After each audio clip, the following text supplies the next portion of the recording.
منځ ته ودرېږئ په دې لږ عمل وکئ انشاءالله عمر بر له به راته دعا کوئ چې مونځ یو بزرګ د بل نه تپوس کوي ستا څه حال دی د مونځ کیفیت دې څه وی یاره کلونه تیر شو چې د مونځ کیفیت او حالت مې دا دی چې کله په مانځه ودرېږم نو کعبه ځان ته مخې ته کوم چې مخې ته مې څه ده کعبه ده تاسو مړه یو څو مونځونه داسې وکئ چې ودرېږم مونځ ته نو مخې ته راولم چې مخې ته مې کعبه ده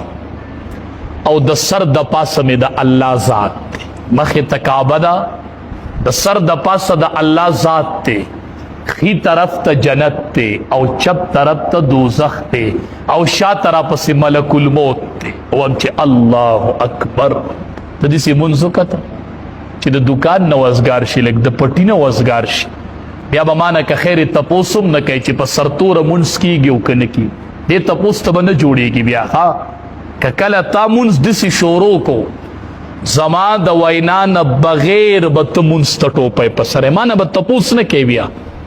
هغه ورته وي کلونه مې تیر شو چې د مونځ طریقه مې دا ده چې وایم الله اکبر